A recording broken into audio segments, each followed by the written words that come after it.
주를 위한 이곳에 예배하는 자들 중에 찬양드립니다. 주를 위한 이곳에 예배하는 자들 중에 그가 찾는 이 없어 주님께서 슬퍼하시네. 주님이 찾으시는 그 한 사람, 그 예배자, 내가 그 사람 되기 간절히 주께 예배하네. 주 은혜로 이 주 임재에 엎드려 절하네.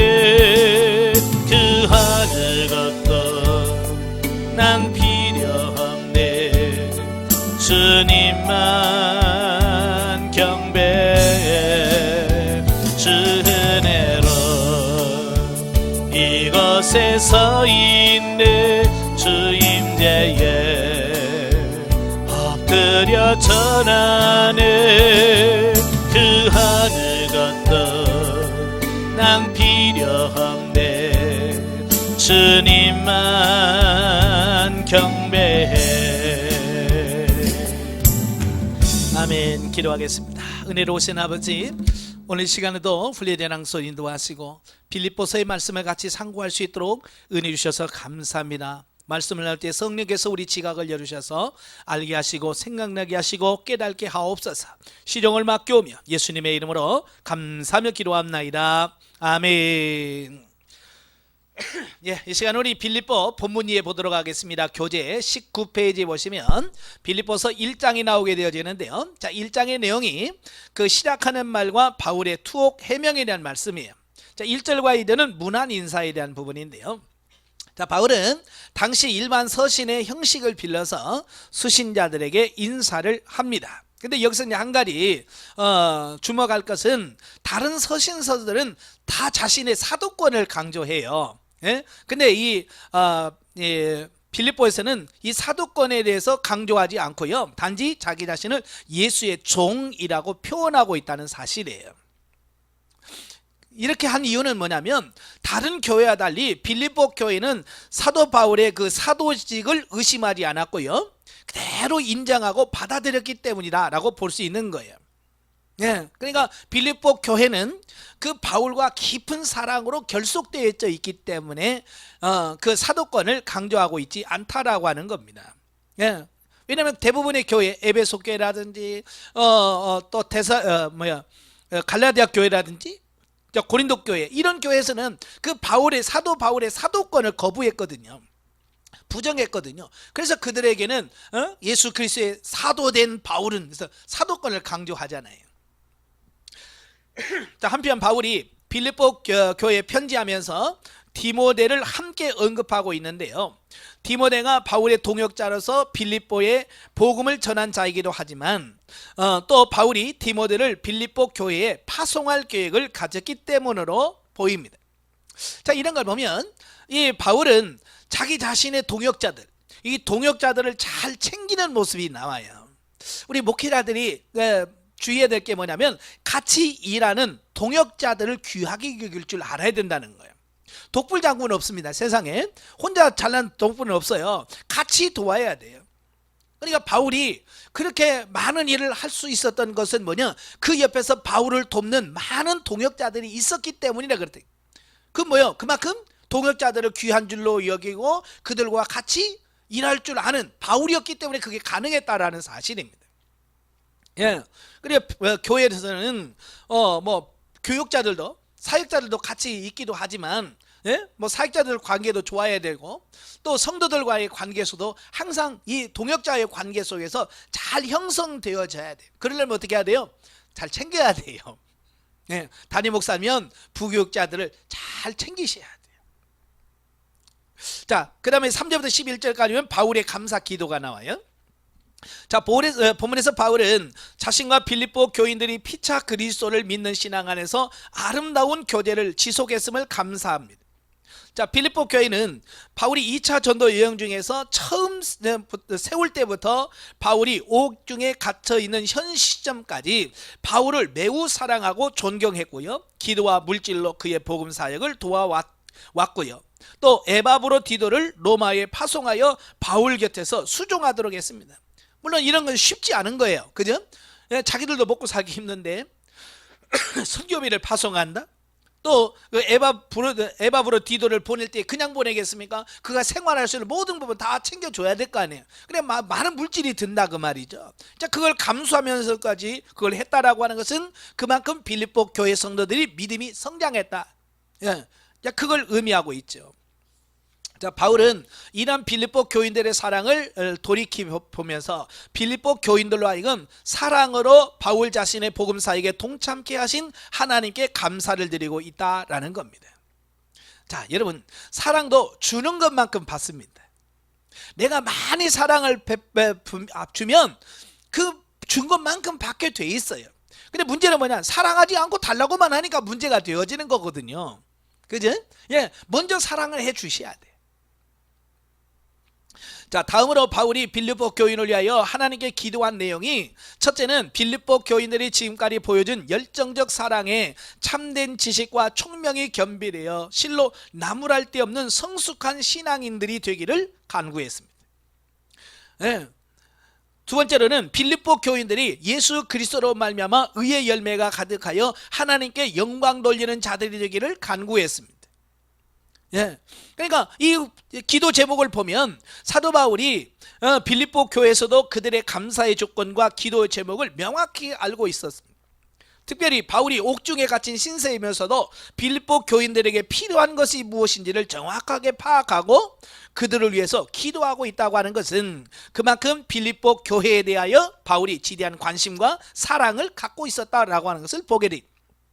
우리도 관심을 갖고 있으면 어때요? 예, 관심이 있으면 그걸 살펴보게 되고 필요성을 알게 되잖아요, 그죠?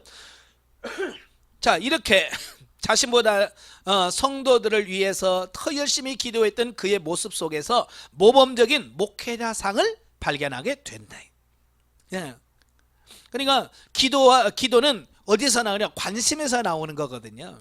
이게 관심 없는 사람은 거기에 대해서 기도가 안 나와요.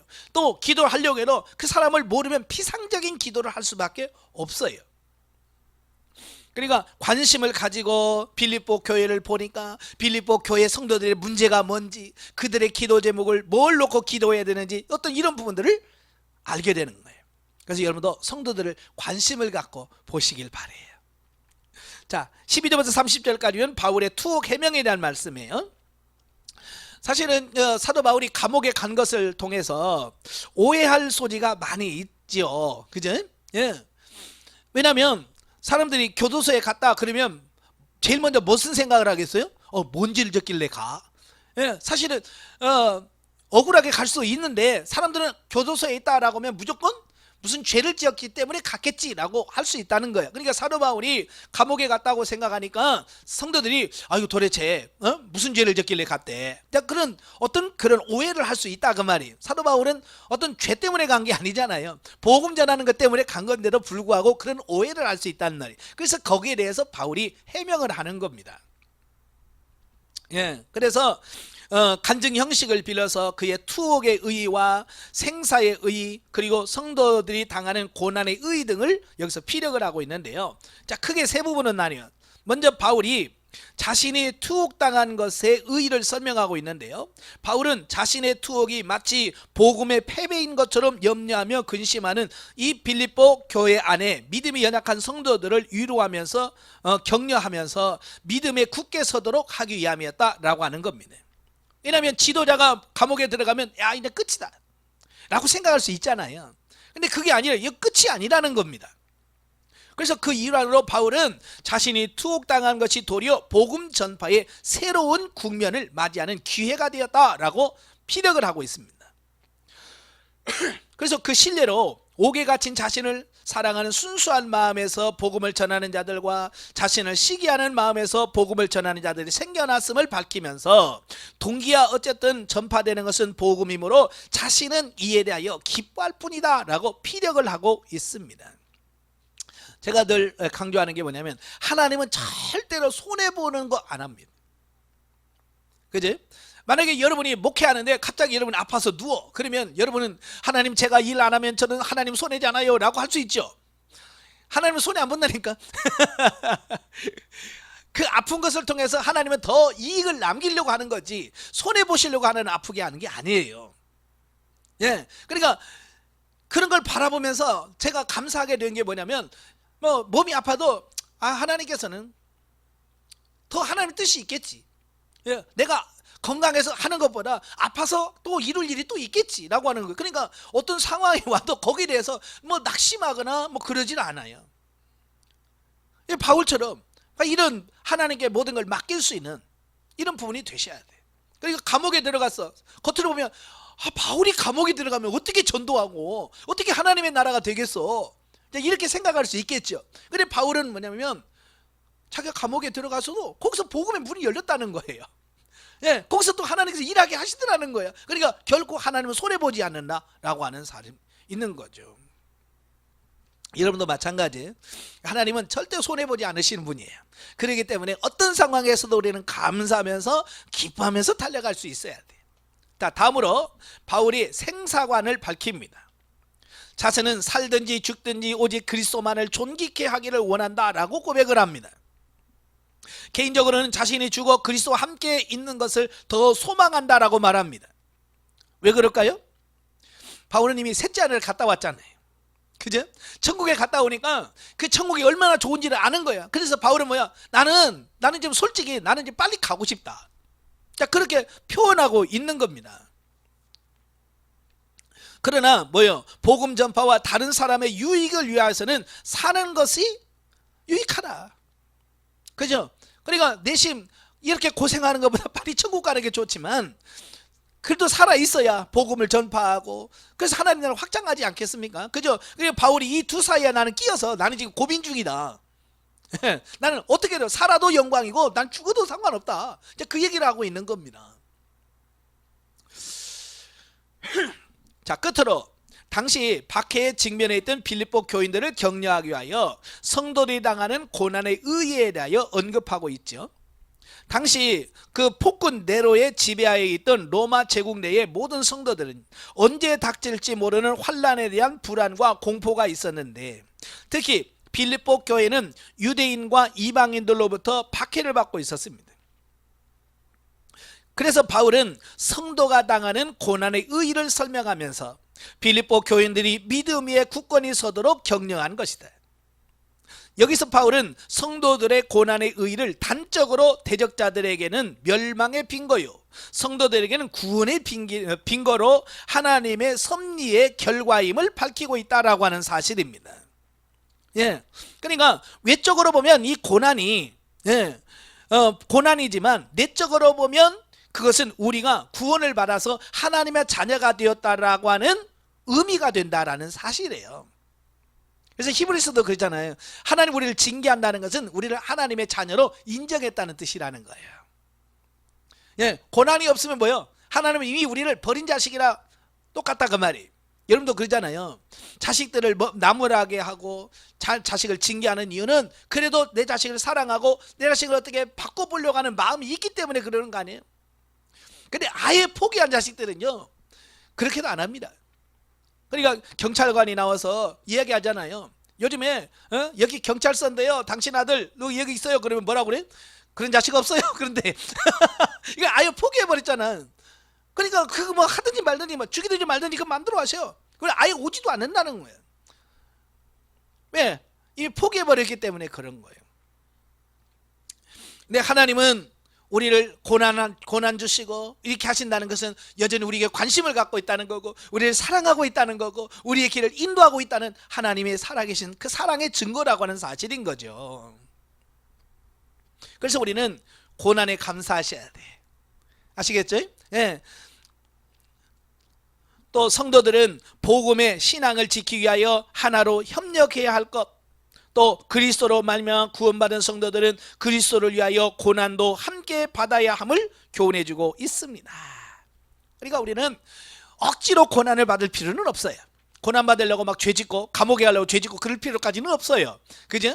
그러나 내가 정당하게 하나님의 일하고 복음 전하면서 감옥에 들어가는 것은 이 영광이라 그 말이에요. 이 고난을 피할 필요는 없다는 얘기예요. 고난에 대해서 당당하게 맞설 수 있어야 되는데, 이 맞서라고 하는 말은 같이 싸우라는 얘기가 아니에요. 고난이 와도 내게 주어진 사명을 감당할 줄 아는 그런 사람이 돼야 된다라고 말씀해 주고 있습니다. 왜? 그래야 상이 크다. 자, 넘겨서 영적이해 보겠습니다. 하나님의 은혜와 사랑으로 영적인 변화를 받은 성도가 영적인 차원에서 듣고 이해하고 행하지 않고 육적 신앙에 머물러 있다면 안타까운 일이다. 그죠? 우리가 영성을 통해서 성장했다면 성장에 걸맞는 삶을 살아야 돼.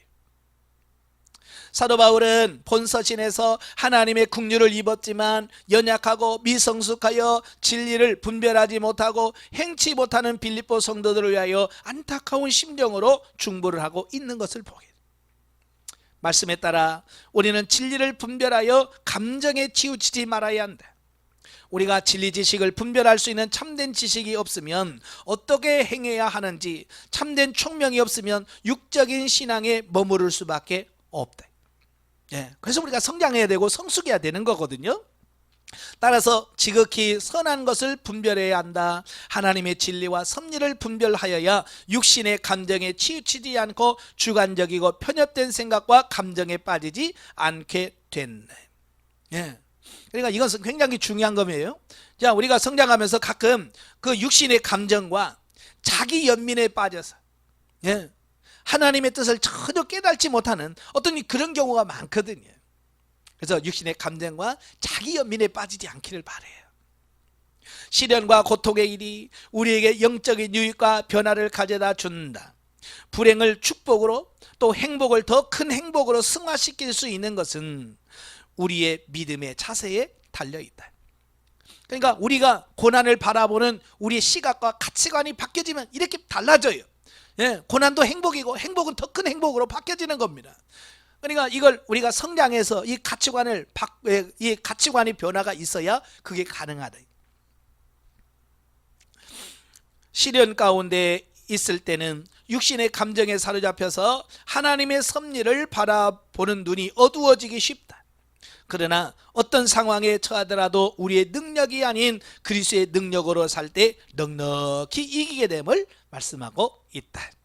자, 2장으로 갑니다. 2장은 교회 일치와 성화 촉구 및 디모데와 에바브로드의 천거에 대한 말씀이에요. 자, 1절부터 11절 교회 일치를 위한 권면인데요. 자, 교회 생활에 관한 첫 번째 권면으로 바울은 여기서 빌립보 성도들이 한 마음과 한 뜻으로 하나 될 것을 권면하고 있다라는 겁니다. 왜냐하면 하나님의 교회에서 제일 중요한 게 뭐라고요? 하나됨. 하나됨이 제일 중요하기 때문에 그렇습니다. 당시 빌립보 교회는 바울에 대한 사랑도 있었고요, 또 복음 전파에 대한 열정도 있었어요. 그러나 문제는 그런 빌립보에도 내부 분열이라는 상처를 안고 있다는 거예요. 그래서 바울은 그들이 사랑으로 하나 되기를 촉구하고 있는 겁니다. 그러니까 규모가 아무리 크고 성도가 많아도 하나 되지 않으면 교회로서의 사명을 잃거나 교회로서의 역할을 제대로 감당하지 못할 수 있다는 거예요. 그러니까 문제 있는 교회들 보세요. 뭐 일을 제대로 합니까? 전도를 제대로 하겠어요? 뭘 하겠습니까? 아무것도 못해요. 그래서 교회가 하나 되는 것이 가장 중요하다.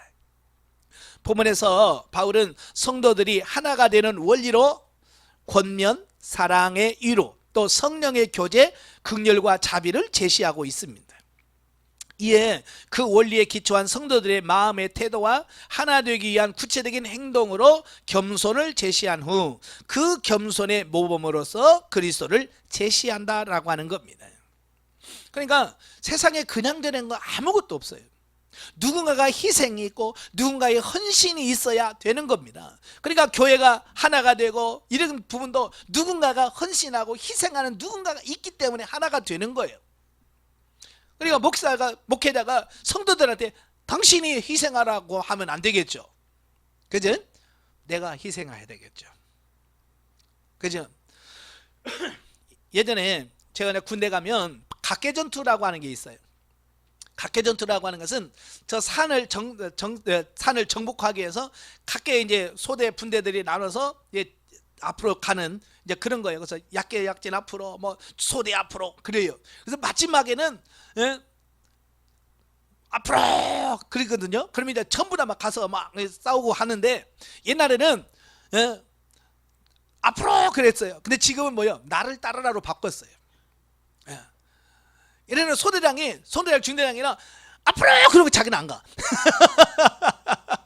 그러니까 부대원들은 앞으로 그러면 가야 되는데 자기가 안 가면서 앞으로 그러면 죽으라고 하는데 가겠어요? 자기는 안 가면서. 그래서 이거 바꾼 거예요. 이제 자기가 뛰어가면서 거기에 적진이 뛰어들면서 나를 따라 그래야 중대장이나 소대장이 죽음의 자리에 뛰어드니까 분대원들이 그래서 같이 뛰는 거 아니겠어요? 이거 바뀌는 거예요. 그러니까 목회자들이 성도들한테 본이 되면서 내가 할 테니까 같이 갑시다 이래야 돼. 그러니까 성도들한테 나 기도할 거예요. 나 기도하니까 같이 기도합시다 그래야 돼. 근데 목회자들이 나는 피곤하거든요. 목회자는 피곤하니까 집사님들 기도하세요 이런단 말이에요. 그러니까 자기들도 피곤하잖아요. 그죠? 안 피곤하는 누가 있어요? 그러니까 목사님은 피곤해 나도 피곤해 그래서 안 해요. 그러니까 그러면 안 돼요. 그러니까 항상 목회자가 앞장서야 된다. 기도하면서 나를 따르라 그래야 돼. 성경도 읽으면서 나를 따르라 그래야 성들이 따라오는 거지. 그러니까 누군가 희생을 해야 되고 누가 앞장서서 본을 보여줘야 되는데 누가 하겠어요? 목회자 우리 자신이 돼야 되겠죠. 자, 이상에서 보듯이 바울은 교회 일치와 관련하여 겸손한 마음을 가장 중요시 여겼다. 여러분 하나 되는 데서 이 겸손만큼 중요한 게 없어요. 여러분 노예에서 나와서 잘난 체 봐요. 하나 됩니까? 절대로 하나 안 됩니다. 서로 나눠서 겸손해질 때 하나가 되는 거지 누가 하나가서 거기서 교만해봐요. 안 돼요. 하나가 안 돼요. 그 이유는 자신을 낮추고 남을 높이는 겸손한 마음이 없이는 남을 돌아볼 수 없으며 서로가 한 마음 한 뜻을 이룰 수가 없기 때문이다 라고 하는 겁니다. 그래서 바울은 그 겸손의 모델을 제시하는데 그분이 누구냐? 예수 그리스도라고 하는 거예요. 그래서 예수 그리스도를 모범으로 든 이유는 뭐냐? 그리스도의 자기 비하야말로 겸손의 극치였기 때문이다. 그 예수님께서 세상 하늘 보좌를 버리시고 이 땅에 내려오신 그 자체는 뭐요? 이게 자기 비하, 이 겸손의 가장 극치다. 사실 그리스도는 본질상 하나님이시고 우주의 창조주고 또 주제자로서 신적 영광과 존귀를 계속적으로 누릴 수 있으셨습니다. 그죠? 그러나 그럼에도 불구하고 그리스도께는 인류 구원을 위해서 성부 하나님의 그 구속의 경륜에 따라서 이 땅에 오셔 성육신 인간을 입으셨어요. 또한 십자가에서 죽기까지 하나님께 복종하셨습니다. 이 얼마나 놀라운 겸손의 자세이며 얼마나 철저한 자기 부인의 행인가.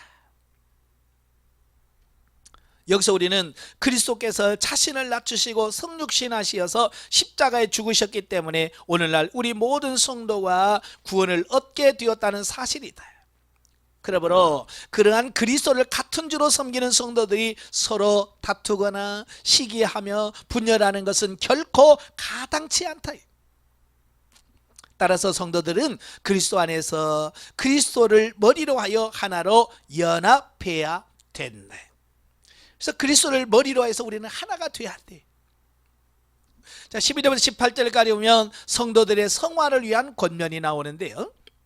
자, 보면은 교회 생활에 대하여 두 번째 권면입니다. 성도들이 자기의 구원의 완성을 위하여 힘써야 한다라는 겁니다. 자, 우리는 예수 그리스도를 믿음으로써 구원받은 사람들이잖아요. 그죠? 정말 여러분 이미 구원받은 사람들. 근데 사도 바울은 여기서 뭐라고 말하냐면 두렵고 떨림으로 너희 구원을 이루라 라고 또 촉구하는 거예요.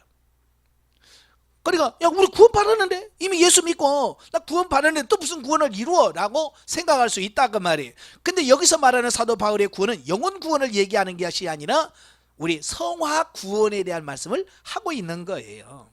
그러니까 구원이라고는 두 가지예요. 우리 영혼이 죽었던 영혼이 거듭나고 중생해서 우리 영이 하나님의 자녀가 되는 것이 영혼 구원이라고 한다면, 그 다음에 뭐요? 성화 구원이요. 예수 그리스도를 닮아가서 그리스도의 장성한 분량까지 우리 자신이 변화되어져 가는, 이걸 성화 구원이라고 말하는 겁니다. 이 두 구원이 하나가 되어야 온전한 구원이라고 말씀하고 있는 겁니다. 근데 우리가 지금 영혼 구원에 대한 부분은 굉장히 강조를 많이 해요. 교회에서 예수 그리스도를 믿고요, 예수님을 영접해야 됩니다. 그러면 우리가 구원 받습니다. 영혼 구원에 대해서 많은 것을 말씀하는데 정작 성화 구원에 대해서는 말하고 있질 않아요. 그래서 우리 한국교회 성도들이 변화가 없고 영적인 성장이 없는 이유가 바로 거기 있어요. 이 성화 구원에 대한 부분을 우리가 말씀을 해야 돼요. 자, 바울이 하려고 하는 말의 결론을 먼저 제시하고 이어서 구원에 이르는 방법이 있는데요, 두 가지예요. 첫째, 모든 일에 원망과 시비가 없게 하라. 모든 일을 하되 원망과 시비가 될 것을 되지 않게 하고, 두 번째, 흠이 없고 순전하여 세상의 빛으로 나타날 것을 말씀하고 있습니다. 자, 그런데 여기서 이러한 본문을 공로적 구원을 말하는 듯한 인상을 준다. 그러니까 뭘 해야만 구원을 받을 것 같은 이런 뉘앙스를 풍기잖아요. 그죠? 자, 그런데 바울은 여기서 결코 공로적 구원을 말하고 있는 것이 아니라는 거예요. 즉 바울은 다만 성도들이 하나님께 순종함으로 하나님께 은혜로 받은 구원의 효력을 발하도록 하라고 말하고 있는 것이며, 또한 성도들이 그리스도의 장성한 분량에 이르기까지 영적 성숙을 계속해야 한다라고 하는 것을 강조하고 있는 겁니다. 그러니까 영혼 구원은 믿음으로 받아. 그죠? 믿음으로 말미암아 내 영혼이 구원받고요, 거듭나고 중생합니다. 그러나 성화 구원은요, 삶으로서 완성해 가는 거예요.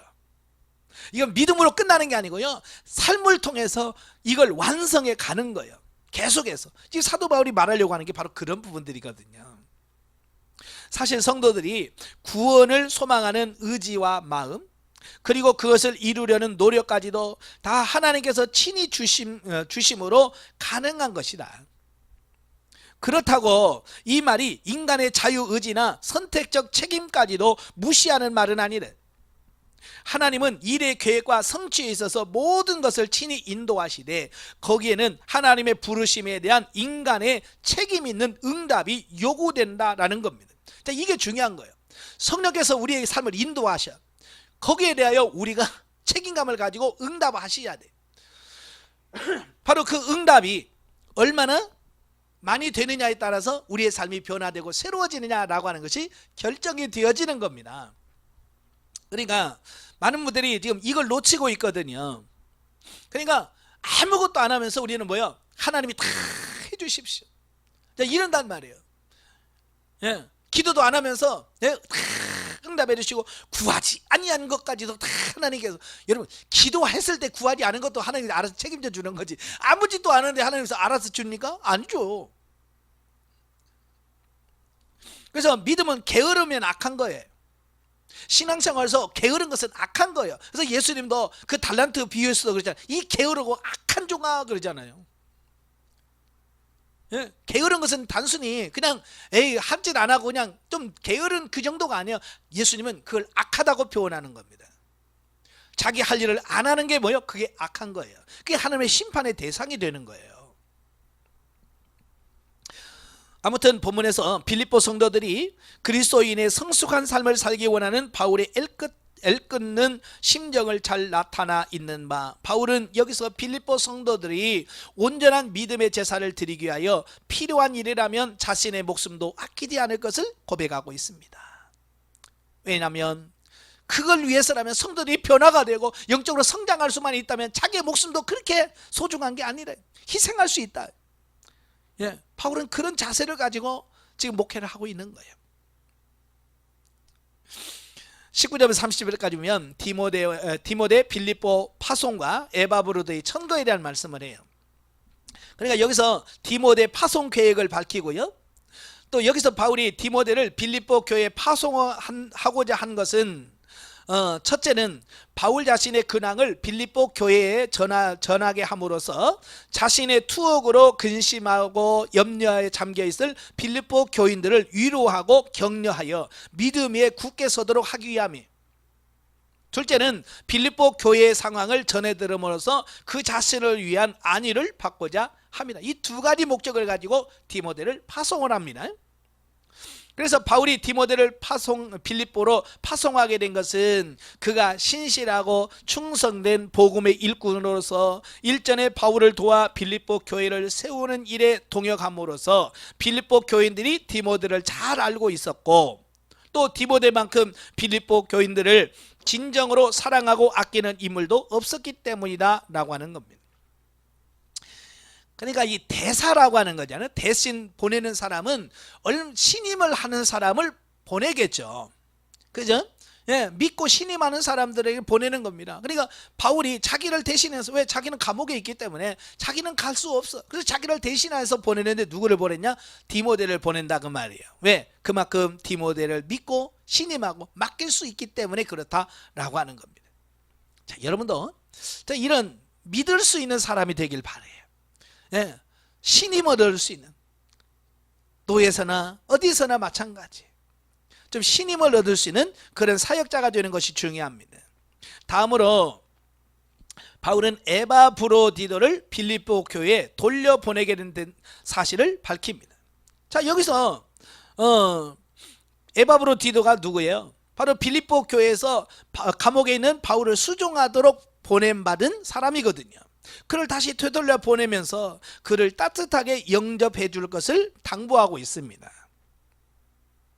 에바브로디도는 빌립보 교회가 보내는 헌금을 로마에 있는 바울에게 전달하고, 또한 바울을 돕도록 하기 위하여 파송된 인물이었다. 그런데 그는 불행히도 로마에서 병이 들므로써 빌립보 교회와 바울에게까지 큰 근심거리가 되었으나, 하나님은 은혜로 에바브로디도가 치유되자 바울은 에바브로디도를 빌립보로 돌려보내어 빌립보 교인들로 하여금 위로를 받게 하고자 한 것이다.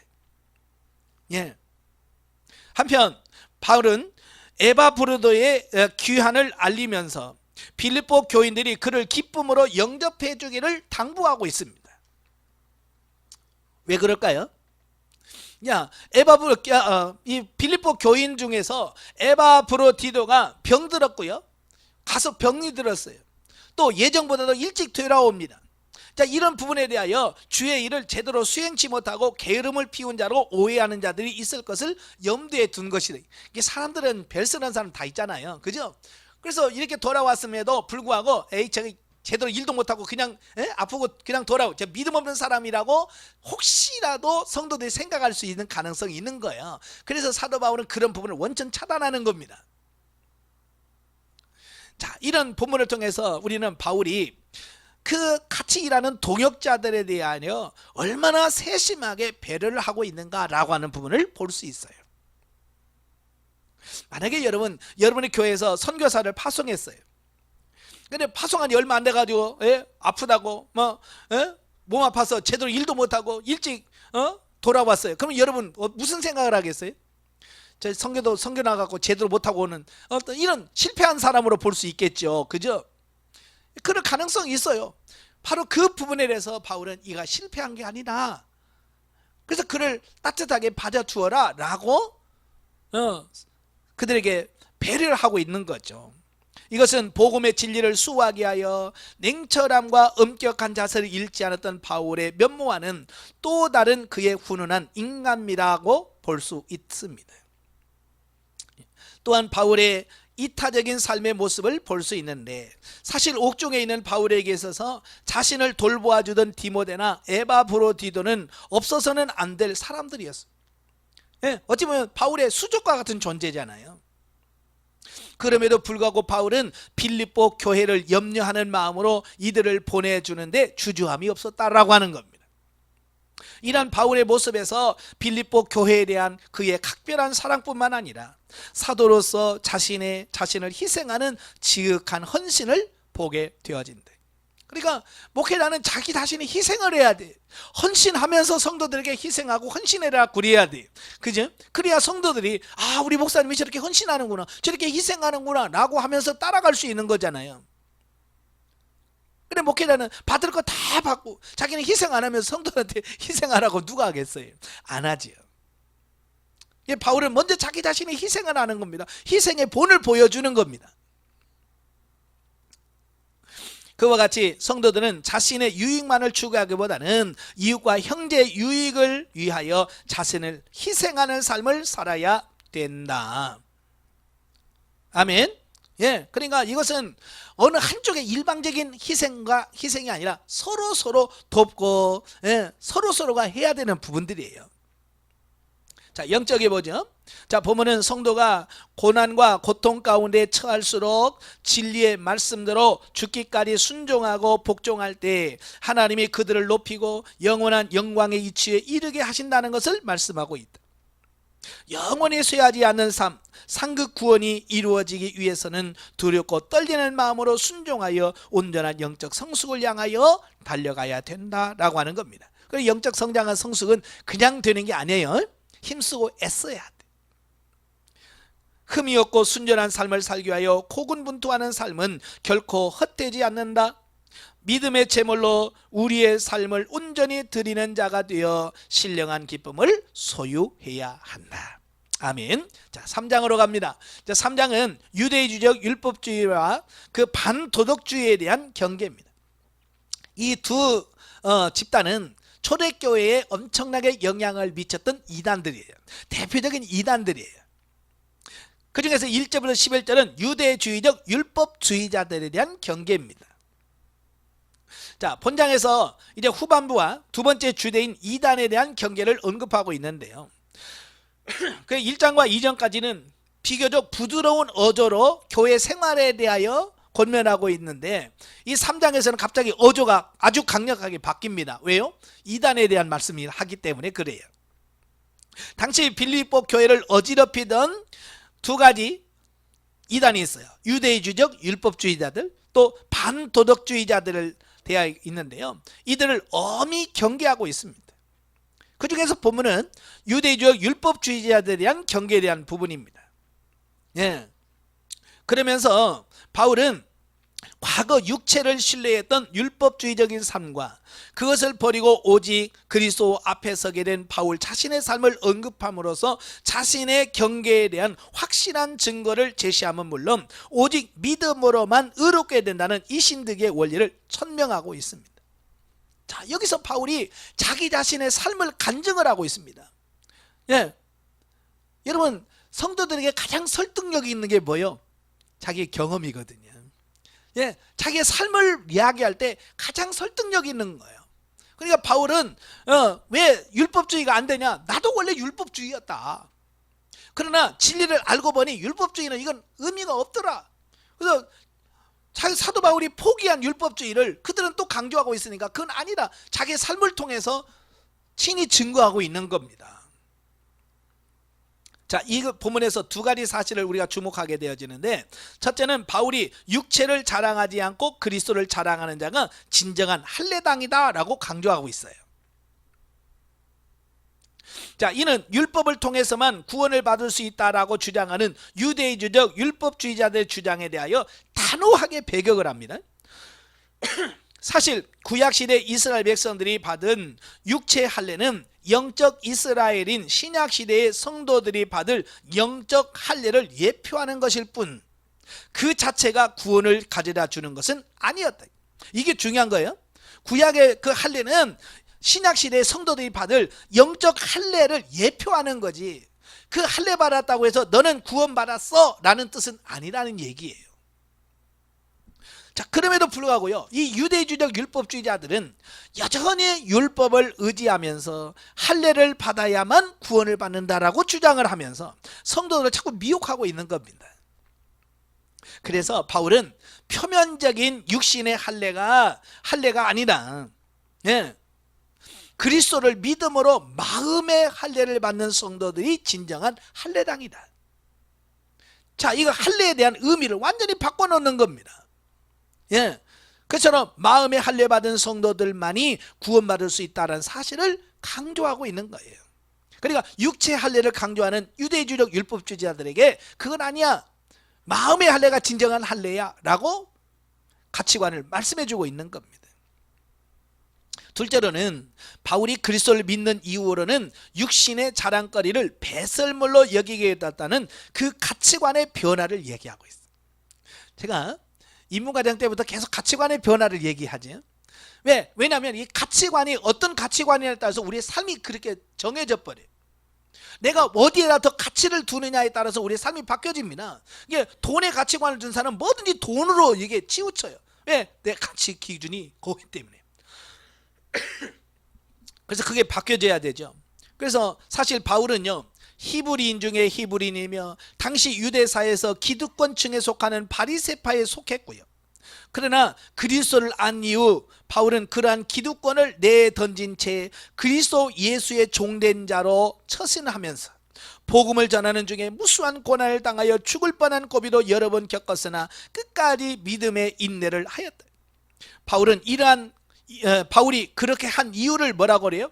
그리스도와 함께 죽은 후 다시금 그리스도의 부활에 참여하기를 소망하였기 때문이다 라고 하는 겁니다. 예. 이렇게 죽어야 그리스도와 함께 다시 산다는 이 원리를 알고 있기 때문에 그렇다라는 겁니다. 우리가 이 원리를 잘 아셔야 돼요. 죽지 않으면 부활이 없어요. 죽어야 돼.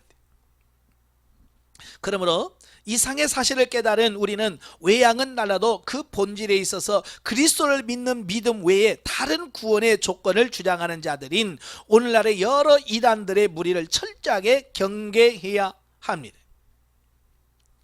예, 오늘날도 뭐 자기 집단에 들어와야 구원받는다고 이야기를 하잖아요. 그죠? 그런 부분은 과감하게 그건 아니에요. 예수 그리스도를 믿음 안에서만이 구원이 있는 거지 다른 건 없어요. 그리고 우리 역시 하나님 앞에서 그리스도 외에 달리 자랑거리를 가지고 있지 못한 자임을 알아 육신의 허탄한 것들을 추구하기에 바쁜 어리석은 자들이 될 것이 아니라 무엇보다도 먼저 하나님의 나라와 그의 의를 구하는 지혜로운 자들이 다 되어야 된다. 어찌 보면 자랑할 것이 없는 걸 감사해야 돼. 아시겠지? 우리는 내세울 것이 없는 걸 감사해야 돼. 가끔 보면 우리는 나는 말도 못하고 나는 뭐 찬양도 못하고 나는 뭘도 못하고 그게 감사거리예요. 예? 그래야 내가 나타나지 않아요. 예? 내가 없어야 그리스도가 나타나는 거예요. 그게 다 감사거리예요. 12절부터 21절까지 보면 이제 반도덕주의자들에 대한 경계입니다. 일명 이 사람들 도덕 폐기론자라고도 말합니다. 네. 자, 유대주의적 율법자들은 그 도덕률을 강조합니다. 지켜야 된다. 이걸 강조를 해요. 그래서 율법을 지킴으로 구원을 얻을 수 있다라고 주장하는 사람들이 누구냐? 이게 유대주의적 율법주의자들이에요. 근데 바로 그런 율법을 지켜야만 구원받는다고 하는 유대주의적 율법주의자들의 반발에 의하여 생겨나는 이단이 뭐냐면 바로 반도덕주의자들이에요. 이들은 뭐냐면 믿음으로 구원받았다는 사실을 구실로 해서 도덕 무시합니다. 그런 거 도덕 같은 거 필요 없어. 법률 그런 거 지킬 필요 없어. 그냥 내 마음대로 살면 돼. 방종을 추구하고 방종의 삶으로 흘러간다 그 말입니다. 예. 성경에는 좌로나 우로나 치우치지 말라고 그랬어요. 그죠? 예. 좌로나 우로나 치우치지 말고 정도 하나님의 말씀이 말하는 대로 그대로 곧바로 가야지. 좌로나 우로나 치우치면 안 됩니다. 그래서 바울은 먼저 자신의 간증 형식을 빌려서 성도들의 구원의 완성을 위하여 부단히 노력해야 할 존재임을 강조하고 있죠. 이는 그리스도를 믿음으로 말미암아 완전하게 되었으므로 더 이상 어떤 도덕적 노력도 필요 없다라고 주장하는 반도덕주의자들에 대한 경고의 전제로 주어진 것이다 라는 사실입니다. 사실 성도들은 예수 그리스도를 믿는 즉시 구원을 얻는다. 그렇죠? 영혼 구원을 받습니다. 예수 그리스도를 믿는. 그러나 그게 끝이 아니에요. 그건 시작에 불과하다는 거예요. 이걸 아셔야 돼요. 예, 사람도 태어나요. 태어나고 응애하고 태어나는 순간 인생은 시작이지 끝은 아니잖아요. 그죠? 우리가 거듭나고 중생한 것은 영적 삶의 출발점이니 끝은 아니라는 얘기예요. 자, 왜냐하면 성도들은 그리스도를 믿고 거듭남으로 새 생명을 얻게 되는 것은 사실이지만 그 생명의 본체는 하늘에 보관되어 있고요. 그 생명은 그리스도의 재림 때에 비로소 나타날 것이기 때문이다 라고 하는 겁니다. 그러니까 이미 이루어졌지만 아직 완성은 안 된, 우리는 불완전한 상태에 있다라고 하는 것을 말씀해 주고 있는 거예요. 따라서 성도들의 현재 삶의 목표를 성취한 상태가 아니라 오히려 목표를 향하여 영적인 경주를 하는 과정에 있다라는 겁니다. 그러므로 성도들은 세상의 모든 것을 버리고 온전함을 향하여 그리스도와 연합하는 신앙의 삶을 성실히 실천해야 된다라고 하는 것입니다. 예, 바로 이 성화 구원을 완성해가고 예수를 닮아가는 바로 이 부분을 돕는 게 뭐냐? 그게 영성훈련이라 그 말이에요. 예, 아시겠죠? 그래서 우리는 지금도 두렵고 떨림으로 이 성화 구원, 영성을 덧입혀져서 하나님의 말씀을 사는 이 부분에다가 최선을 다해 가야 돼. 그걸 완성해 갈 수 있는 우리가 되어야 돼요. 다음으로 바울은 지금까지 교훈을 토대로 해서 빌립보 성도들에게 직접적으로 반도덕주의자들을 경계할 것과 하늘의 일을 생각해야 함을 교훈해 주고 있는데요. 당시 빌립보 교회는요, 믿음으로 구원받는다는 교리를 오해하여 그리스도인의 이는 완전하기 때문에 아무런 도덕적 제약을 받지 않는다라고 착각하고 육신의 정욕대로 살아도 된다고 주장하는 자들이 생겨나게 되어집니다. 바로 오해에서 비롯된 거예요. 지금도 오늘날의 구원파라고 하는 사람들이 이걸 주장하거든요. 내가 예수를 믿고 구원 받았어, 나는 완전한 자야, 이게 도덕으로 죄와 우리는 상관이 없어 라고 주장한다 그 말이에요. 그렇지 않아요. 예. 그러나 이미 밝힌 바와 같이 성도의 구원은 그리스도의 재림 때 완성되는 것으로 이 세상을 사는 성도들은 구원의 완성을 향하여 신앙의 경주에 매진해야 할 존재들이. 그래서 바울은 반도덕주의자들의 실체와 그들의 궁극적 결과를 밝혀 빌립보 성도들에게 그것을 경계할 것과 하늘의 시민권을 가진 자로서 그에 합당한 생활을 하면서 구원의 완성의 날을 기다려야 할 것을 교훈해 주고 있는 겁니다. 우리 지금 완성이 된 게 아니고 완성을 향해서 열심히 지금 달려가고 있는 중이다. 자, 여기서 우리는 그리스도께서 당신의 피를 흘려서 우리들을 죄 가운데서 구원하시는 것은 죄에서 해방되어 의의 종이 되게 하기 위함이었지 죄의 종노릇 하게 하려 함이 아니라는 사실을 분명하게 기억해야 합니다. 따라서 그리스도께서 우리를 구원해 주셨기 때문에 죄를 범해도 하등의 문제가 될 것이 없다고 주장하는 것은 하나님의 은혜를 능멸하는 것이며 중요합니다. 예, 내가 구원받았으니까 이제 죄여 지어도 나는 아무 상관없어, 이건 하나님의 은혜를 능멸하는 거예요. 이것은 마치 개가 그 토한 것을 다시 삼키는 것과 같은 어리석인 것임을 알아야 되는데, 그러므로 몸을 씻고서 새 옷으로 갈아입듯이 죄사함을 받고 그리스도의 의로 옷 입는 우리는 다시는 우리 지체를 불의의 병기로 죄에 들이지 말고 오직 우리 자신을 죽은 자 가운데서 다시 산 자같이 우리 지체를 의의 병기로 하나님께 드려야 할 것이다. 아멘. 예, 영적에 봅니다. 본문은 진정으로 할례 받는 자는 성령을 따라 봉사하고 그의 삶 속에서 자신의 육체를 신뢰하지 않고 주님을 의지함으로 그리스도가 드러나는 삶을 산다라고 하는 것을 보여주고 있습니다. 이게 진짜 할례의 의미입니다. 몸에 하는 게 할례가 아니에요. 자, 바울이 진리를 발견하고 그리스도를 위하여 남은 육체를 위하여 살게 된 것은 율법이 아닌 하나님의 의로 인함이었다. 진리의 삶에 순종하는 것은 그리스도를 믿음으로 난 하나님의 의다. 바울과 같이 믿음으로 장성하고 순종하여 그리스도의 고난과 부활에 참여하기 위해 그리스도를 쫓을 때 육신의 욕망은 쇠퇴하고 진리로 충만하게 채워질 것이다. 아멘. 예, 마지막 4장입니다. 4장은 이제 빌립보 교회를 향한 종합적인 권면 및 끝맺는 말이 나오는데요. 자, 1절부터 9절 성도의 일치와 바른 생활 태도에 대한 말씀을 해요. 자, 보면은 빌립보 교회에 있었던 분열 및 기타 문제에 대한 교훈을 주고 있는 본문의 종결 부분으로서 바울이 지금까지 주었던 교훈의 기초에서 종합적인 성격의 권면이라고 할 수 있는데요. 자, 그 중에서 먼저 1절부터 3절에서는 바울은 빌립보 교회의 불화의 원인이 된 유오디아와 순도계란 개인의 이름을 거론하면서 직접적이고도 구체적인 충고를 하고 있습니다. 아마 이 유오디아나 순도계란 사람은 빌립보 교회 안에서 분열을 하게 만든 어떤 주동자 역할을 했던 사람들이 있을 것이다 라고 추측을 할 수 있어요.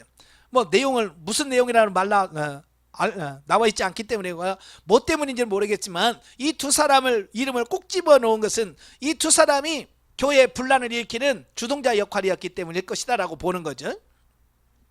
이것은 바울의 직설적이고도 솔직한 성격을 보여줍니다. 그러나 바울은 그들을 질책하기보다는 교회를 위한 과거 그들의 공헌을 말하면서 주 안에서 한 마음을 품으라고 부드러운 어조로 권면하는데, 이는 바울이 저들을 정죄하려는 데 목적이 있는 것이 아니라 그들을 깨우쳐 그들로 하여금 다시 복음을 위하여 화합하게 하려는 데 근본 목적이 있음을 증거해주고 있습니다. 사실은요, 교회 안에서 서로 싸우는 사람들 보면요, 왜 싸우겠어요?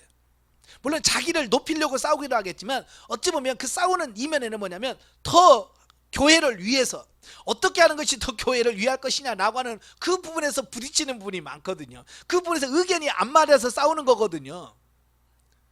그죠? 예를 들어서 이런 거예요. 네?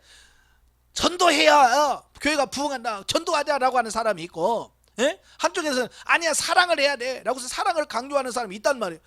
둘 다 틀린 거 아니에요. 맞아요. 그죠? 그렇지만 그것을 서로 화합되고 하나 되면서 해야 되는데 그걸 너무 자기 주장을 나세우다 보니까 그걸 싸울 수밖에 없는 거죠. 그러니까 우리가 책망할 때 아주 지혜롭게 책망을 해야 돼요. 마치 그 싸우는 사람을 믿음이 없고 교회를 사랑하는 마음이 없는 것처럼 막 그렇게 정죄하면 그 사람은 지금 싸우는 것도 교회를 사랑하는 마음에서 싸우는데 그들의 입장에서 그걸 책망해버리면 교회 나오지 말란 말로 그들은 받아들인다고 말이에요. 무슨 말인지 아시죠? 그래서 책망할 때 이걸 잘 지혜롭게 책망을 해야 돼. 그래서 바울은 보면 아주 그 두 사람이 있는데 그 두 사람을 놓고 너는 나빠 라고 말하고 있지 않다는 거예요. 그들 다 교회를 사랑하고 교회를 충성하고 처음부터 열심히 교회를 위해서 수고한 사람들이에요. 그러니까 그걸 인정하는 거예요. 인정해 주면서 어떻게 하는 것이 더 바람직하냐, 그걸 설명해 주고 있는 거죠.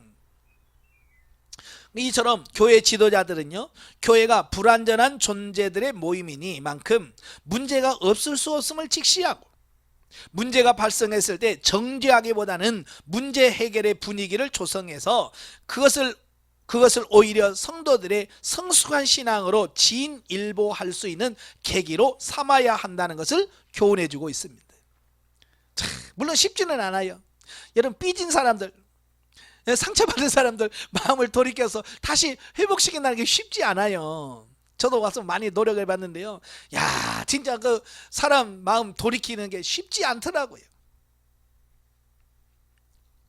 그래도 어때요? 주님의 사랑이 내가 해야 되지 않겠습니까?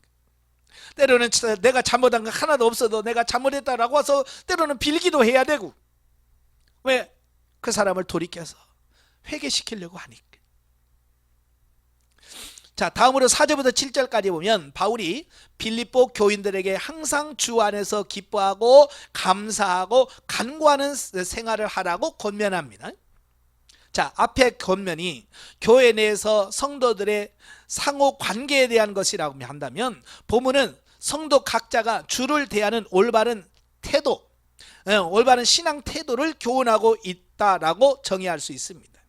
그래서 바울은 말하는 기쁨은 세상 사람들이 경험하는 그런 기쁨과는 다른 것으로 환난 중에서도 기뻐하며 아무 일에든지 염려하지 않는 기쁨이다. 아까 그랬죠, 환경을 초월한 기쁨이라고.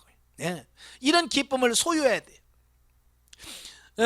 또 성도들은 이러한 기쁨을 우리 주 예수 안에서, 하나님 안에서 누릴 수 있다. 왜냐하면 그리스도께서 우리의 구원자이시며 하나님께서는 우리의 간구를 들으시는 자이기 때문이다. 그러므로 우리는 매일 그리스도를 쫓으며 그 하나님과 교제하는 중에 항상 기뻐하고 감사하고 기도하는 자들이 다 되어야 한다라는 말씀입니다. 아시겠죠? 그래서 항상 기뻐하십시오. 예. 그 다음에 감사하셔야 돼요. 그 다음에 기도하는 생활. 이것이 주 안에서 우리가 올바른 신앙생활하는 자세다라는 거죠. 자, 끝으로 8절과 9절에서는 성도들이 마땅히 힘써야 할 덕목들에 대해서 교훈을 해주고 있어요. 바울은 그들에게 그리스도인으로서의 선한 행실을 요구하고 있습니다. 이것은 그리스도인의 삶이 단순히 사변적인 것이어서는 안 되며 진리의 가르침을 쫓아 실천하는 것이야 함을 의미하고 있습니다. 예? 삶이 없는 신앙은 의미가 없어요. 그렇잖아요. 서로 사랑합시다 하면서 사랑하면 삶이 안 나오면 그건 하나만 하잖아요. 의미가 없어요. 사랑합시다 그러면 사랑이 흘러나와야 되죠. 사랑을 실천해야 되죠. 그래야 정상적이지 않겠습니까? 그죠? 그러므로 믿음이 그의 행함과 함께 일하고 행함으로 믿음이 온전케 되었느니라 라는 말씀을 기억하고 우리의 믿음의 아름다운 신앙의 열매들을 풍성히 맺는 자들이 다 되어야 한다. 아멘. 예. 10절부터 23절까지 보면 본서의 끝맺는 말. 자, 1절부터 9절로 본서는 일단락되고요. 보면은 본서 전체의 최종 결론부에 해당되는 부분으로서 크게 두 부분으로 나뉘어지는데요. 자, 먼저 10절부터 20절까지 보면 바울이 그동안 자신에게 물질적 도움을 준 빌립보 성도들에게 감사의 말을 전하는 부분이다. 예. 그러니까 바울이 감옥에 있을 때 그를 돕기 위하여 물질로 후원해 주었잖아요. 그 물질로 후원한 그들에게 감사의 마음을 전하는 겁니다. 자, 우리도 마찬가지예요. 우리에게 도움을 주시는 분들에게 감사하는 마음을 갖는 것은 당연한 거예요. 그죠? 여러분 목회하다 보면 여러분을 도와주는 사람 여럿이 있잖아요. 그죠? 동기 목사님도 있을 수 있고 누구도 될 수 있고 여러분을 후원하는 사람도 있단 말이에요. 근데 그들은 마땅히 그냥 뭐 당연히 해야 될 걸 한 건데 뭐 라고 생각하면 안 돼요. 도와주는 사람은 당연히 해야 된다고 생각해야 되겠지만 받은 사람의 입장에서는 거기에 대해서 고마워하고 감사하는 마음을 갖는 것이 당연하다라고 하는 겁니다. 어떤 분은 그래요. 다 뭐 하나님이 하신 거지 뭐. 그래서 그 물질로 후원하는 사람들 이렇게 감사하지 않는 어떤 이런 부분을 보거든요. 아니에요. 물론 하나님이 하신 거죠. 하나님께서 그 마음을 감동을 주셨고 그의 마음을 할 마음을 주셨기 하시면 그걸 순종하기 위해서는 그 사람 얼마나 나름대로 갈등이 많겠어요. 그렇잖아요. 예를 들어서 교회 헌금할 때 성도들은 얼마나 나름대로 갈등을 하겠습니까? 그죠? 이걸 다른 데 써야 되는데 이걸 다른 데 써야 되나? 헌금해야 되나? 그 갈등 속에서 헌금을 선택했잖아요. 그죠? 그러니까 그 많든지 적든지 그 갈등하면서 헌금하는 그 마음, 그게 많든지 적든지 그 마음의 고마움을 느끼셔야 돼요. 예. 자, 본문을 보면 바울은 빌립보 교인들의 그 지속적인 물질적 지원에 감사의 뜻을 전하면서 자신의 간증적 내용을 곁들임으로써 자신이 단지 물질로 인하여 감사하는 것이 아니라 그 물질 속에 담겨있는 빌립보 교인들의 사랑과 신앙 때문에 감사하고 있음을 밝히고 있다. 이게 지금 바울이 말하려고 하는 포인트예요. 내가 돈을 줬기 때문에 감사하다 그게 아니라 너희가 그렇게 후원할 수 있고 헌금할 수 있도록 믿음이 성장하고 장성한 그 부분에 대해서 감사하고 있는 거예요. 이게 차원이 다른 겁니다. 돈을 받았기 때문에 감사하는 것과 그런 감사할 수 있는 믿음으로 성장한 부분에 대해 감사하는 것은 차이가 있는 거예요. 자, 사실 바울은요 어떤 상황과 처지에서도 그리스도의 능력에 힘입어 자족하는 법을 배웠다고 말씀하고 있어요. 또 그는 전도 사역의 대부분을 성도들의 원조에 의지하지 않고 자력으로 사역을 한 것을 원칙으로 삼았습니다. 이걸 자비랑 선교라고 그러잖아요. 그래서 자기가 직접 일하고 돈을 벌어서 교회에 부담을 주지 않고 목회를 했어요. 따라서 그는 지금 단순히 빌립보 교인들이 보내온 물질 때문에 감사하는 것이 결코 아니라 오히려 바울은 빌립보 교인들이 자신을 사랑하여 물질로 도우며 그의 복음 전파에 동참한 것을 감사하고 있는 것이다 라고 하는 겁니다. 참 저도 이제 목회를 하면서 전도에서 교회에 와서 신앙생활을 하다가 어느 날 갑자기 이분들이 11조를 해요. 11조라고 해서 딱 처음에 올려요. 그러면 저는 얼마나 그게 기쁜지 몰라요. 왜냐면 11조 안 하던 사람이 11조 했기 때문에 야 이제 돈이 많이 생겼네 그것 때문에 기쁜 게 아니에요.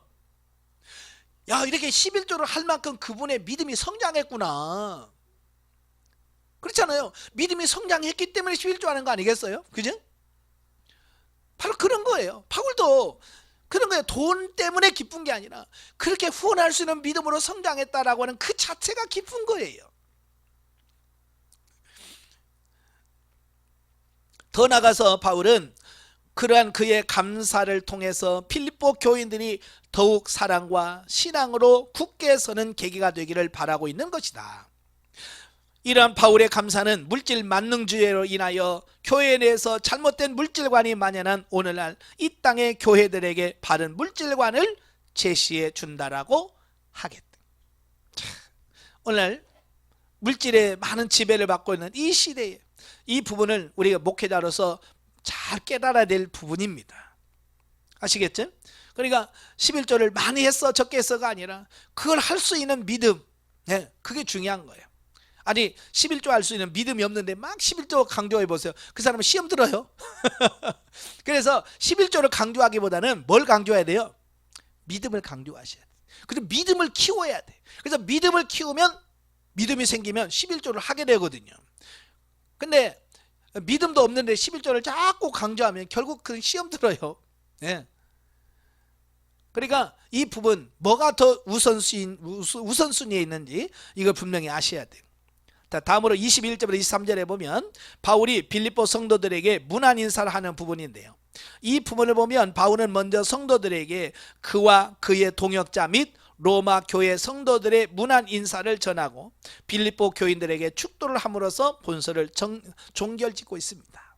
자, 여기서 영적 이해를 봅니다. 범사에 하나님의 뜻을 따라 믿음으로 구하고 순종할 때 하나님은 성도의 영혼을 진리로 채우신다. 주의 말씀을 듣고 믿고 행할 때 일체 진리의 비결을 배우게 됩니다. 자, 우리가 진리가 되는 공식, 우리 삶 속에서 진리가 되는 공식이 있는데요. 수학 공식이 있듯이 진리가 되는 공식이 있어요. 처음에 묻고, 묻는 게 제일 첫 번이에요. 하나님께 이거 어떻게 하면 좋겠습니까? 어떻게 해야 돼요? 라고 묻는 것이 중요하고 그 다음에 듣는 거 중요합니다. 말씀을 들어야 돼. 하나님께서 이렇게 해라 저렇게 해라라고 하나님의 음성을 들어야 돼. 그리고 들은 말씀에 대해서 믿고, 세 번째 믿고, 네 번째 순종할 때, 실천할 때 진리가 됩니다. 아시겠죠? 이 공식 꼭 기억하세요. 묻고 듣고 믿고 순종할 때 진리가 된다. 그리스도 안에서 말씀대로 행하는 자는 진리의 말씀대로 살 수 있는 능력을 받게 됩니다. 바울은 여기서 빌립보 교인들로부터 필요한 선물을 받고 하나님께서 그들의 필요 또한 채워주실 것을 확신하고 있다. 우리가 이웃에게 베푸는 모든 것은 하나님을 기쁘시게 하는 향기로운 제물로 여기고 드릴 수 있어야 하며 주께서 우리에게는 심을 수 있는 기회를 주시는 것이다. 아멘. 그래서 여러분도 심을 수 있는 기회가 있을 때 열심히 심으십시오. 왜? 심은 대로 하나님께서는 거두게 하시거든요. 우리를 도구로 사용함으로 베푸시는 사랑임을 알 때 우리에게 또한 넉넉히 채워주심을 경험하게 된다. 더 나아가 주의 이름으로 섬기는 모든 일이 생명에 이르는 삶이 된다. 아멘. 이처럼 변화되고 새로워지시는 여러분 되시기를 주님으로 축원합니다. 기도하겠습니다. 은혜로우신 아버지, 이 빌립보를 통해서 참 우리에게 많은 교훈을 줍니다. 특별히 목회자로서 우리가 어떻게 목회를 해야 되는지 많은 교훈을 줍니다. 그 말씀들을 우리 가슴에 새겨서 정말 하나님이 바라시고 하나님이 원하시는 목회를 할 수 있도록 저들을 도와주시옵소서. 예수님의 이름으로 감사하며 기도합나이다. 아멘. 하나님께 드립니다.